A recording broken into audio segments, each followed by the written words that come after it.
have arrived. You are past the liquid phase, past the mushy pureed phase. You're moving into solids. You might feel like there should be a parade in your honor, and trust me, if there was, I would be the Grand Marshal. Hey, I'm Steph Wagner. I love cheering patients on in their everyday life after bariatric surgery. You can find recipes, resources, support at bariatricfoodcoach.com. So the running joke in this series on phases of diet after bariatric surgery is that every program is so different. So some programs have 8 or more phases and others have 3. It's easy for me to say, oh, stage 3 solids, because in my mind we have liquids, softs, and solids, but you might actually be in phase 6 and you have 2 more phases to go, even though now you're in solids, because programs do it differently. They might start out with some solid proteins. They might start with some soft cooked vegetable, and they might add in more textures as you continue past a solid phase. In some ways, it might feel like you've arrived and you have all these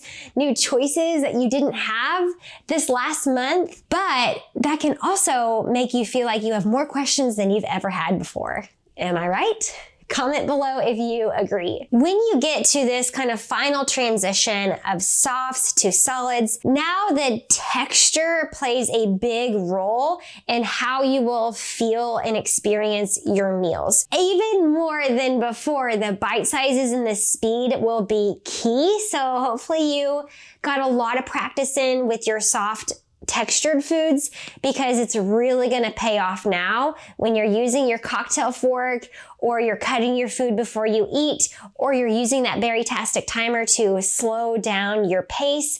This is when it's really going to matter, so that you can have more enjoyment in different foods. You can have Italian chicken and you can have a Tex-Mex burger. You can start having enjoyment again, but that enjoyment is only going to exist if you feel really comfortable when you eat the food. So eating behaviors are key here. In fact, I have a free download that I will link below the video for what I call the Don't Jump to Conclusions placemat. You can print this off. You can even laminate it, but put it by your plate, because it'll ask you things like, well, what time did you start eating? How did the food look and smell? How is it tasting?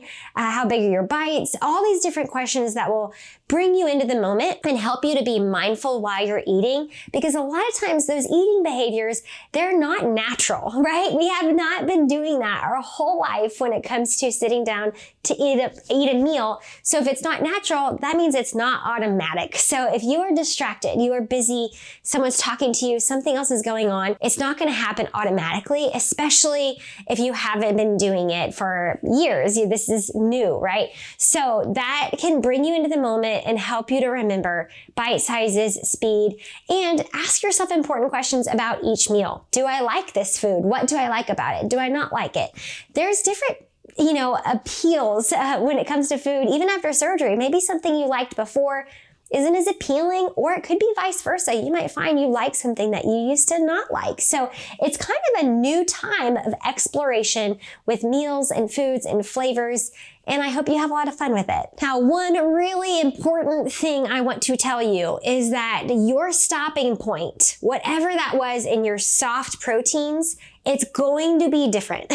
You are probably going to hit full or stop, whatever that signal is for you, you're going to hit it sooner with a more dense texture. So if you were eating cottage cheese and you're pretty used to eating 1/3 cup of cottage cheese and you just knew that was right for you, and then you sit down to a hamburger patty for the first time, it's not going to translate, because the texture is going to hit so much differently. It's going to require more work from your stomach, and it is, again, kind of a game of Tetris to get those small bites to fit comfortably in your pouch without going too fast or too big of bites and stacking up. This is where you might experience like chest pain or something stuck, discomfort. If that happens, don't try to drink that bite down, because if you're already over full and then you add liquids to it, it doesn't go well.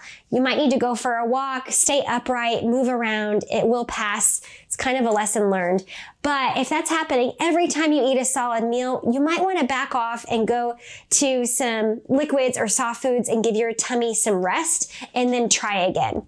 Again, don't get stuck in the soft food phase. I talked about this in the last video, that we see that quite a bit. Patients might come in and they're like, I'm doing great, but I'm only eating yogurts and cottage cheeses and eggs and deli meat because it goes down great. Well, those are softer foods. They're great protein foods, but you can eat more of them and they don't stay with you as long.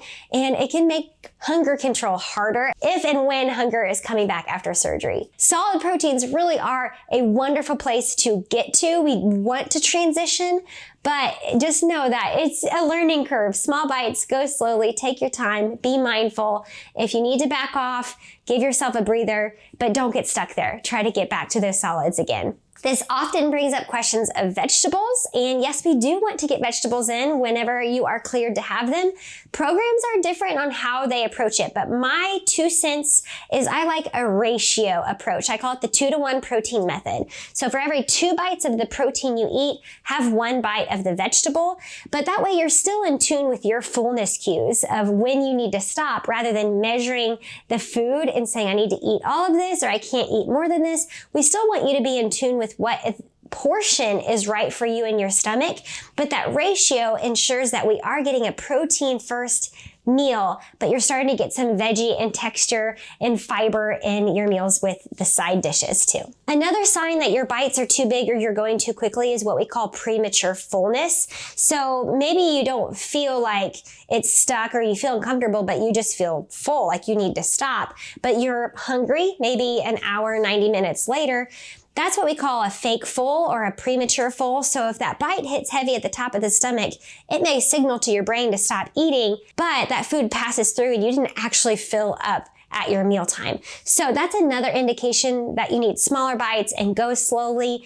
Your bite sizes will always stay small. So especially now when there's inflammation and you're healing, the healing phase after surgery is technically for 8 weeks. But even beyond that 8-week period, you still have a really tiny tummy. So we're still going to be using small bites and going slowly to get that solid protein to fit comfortably in there. Again, we still need to make sure you're hitting your hydration goals. So you start with your water first thing in the morning, drink until your first bite of each of your meals. No drinking while you eat and for 30 to 60 minutes after. Depends on your program, but set a timer to remind yourself to start drinking again, because sometimes an hour after your meal turns into 2 hours and you just forgot. So set some sort of a reminder or sticky note or have your water bottle visible once that hour is up so that you do get back to drinking. Hydration is key. We don't want you to get behind. So if you are feeling way behind and it's coming down to eating a solid protein dinner or staying